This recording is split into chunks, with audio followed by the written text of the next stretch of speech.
Hey gang, Demir from Lifehack Method.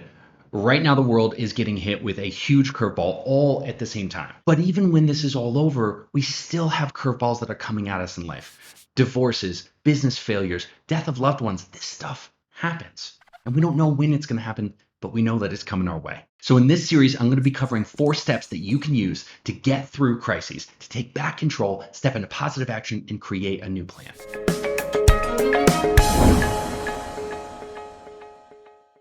Step 1. Let's just talk about that word expectations. Life doesn't have a way it should turn out or the way it's supposed to be.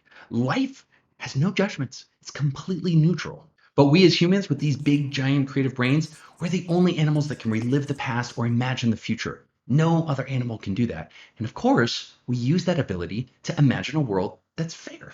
A world where we get what we deserve, where bad things don't happen, or if they do happen, there's a good reason and ultimately justice is served. So we build up this imaginary world that's almost identical to reality, running in parallel with reality, and it feels that we're living in that just and fair world, and it makes us feel like we're in control. The problem is reality never cooperates. In small ways and big ways every day, it's constantly diverting from our expectations and our hopes. It could be in really small ways, like when I go to the store and my cereal is sold out and I just get so pissed off, or it can be in the big ways, like when a global pandemic sweeps all of our plans out to sea. When these things happen, we get upset. I mean, we get really, really upset. I like to say that we get shot with the arrow twice, right? The first arrow that hits us is just the misfortune itself, like the end of a relationship.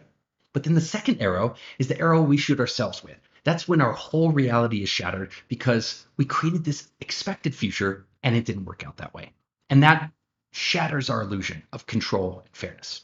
So the first thing we can do is just redefine crisis as just shattered expectations.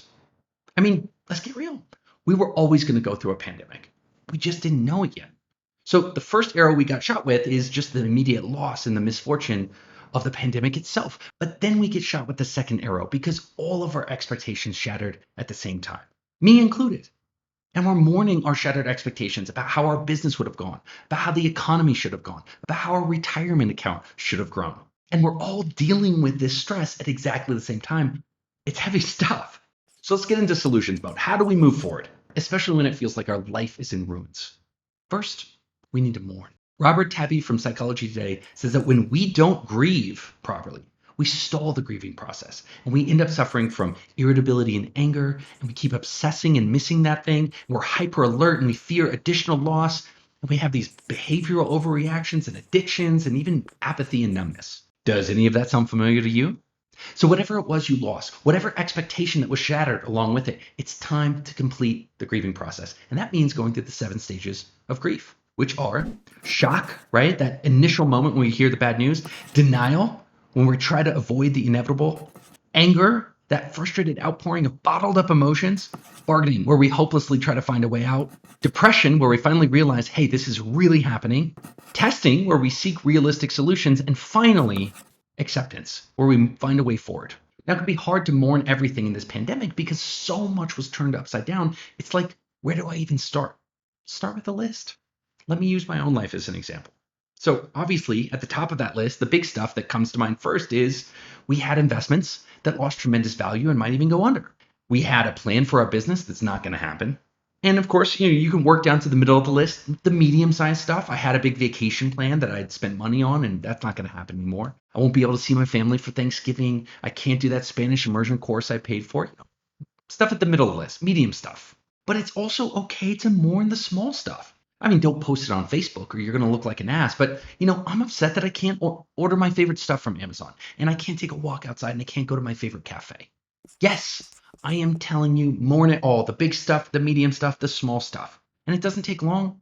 One weekend afternoon is enough to sit down and write it all out. And please don't listen to that voice in your head that says, oh, it's not that important. Just grow up. Just put your big boy, big girl pants on. Gang, every loss needs to be grieved. Some just take longer than others. Now, once you've done that, once you've mourned it, if you've really done it right, you're going to feel a new feeling rising inside of you. It's called acceptance. I just want to talk about acceptance for a second. It's not just a feeling, it's also a practice. So it's a lot like gratitude in that sense. Yes, you can actually practice acceptance, and in times like this, you might need to do it daily. And when you do, it helps balance the expectations. And it means you don't fall apart when your expectations fall apart. Now, my favorite way to practice acceptance is just using the acceptance prayer. I have it on my phone. I read it like a mantra. And sometimes I read it again and again if it's a tough moment. I hope it helps you in these trying times. Acceptance is the answer to all my problems today. When I'm disturbed, it's because I find something in my life to be unacceptable. And I know I can't find peace until I accept that that thing is exactly how it needs to be right now.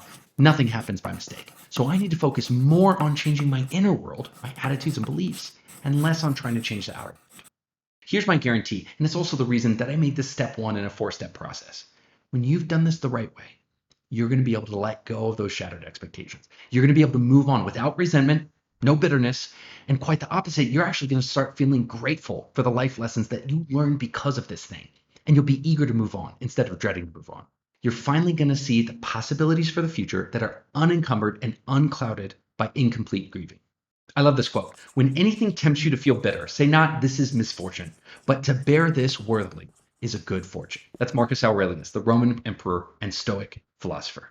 Okay, gang, that was step 1 in our 4-part series for overcoming crises. In the next video, we're going to talk about how to use the ancient Stoic practice of negative visualization to stop fixating on things that you can't change and focus yourself in on the things that you can. If you like this video, give it a thumbs up. If you're obsessed with human potential like I am and you want to live your best life, consider subscribing to this channel so you can get more of this stuff in your future.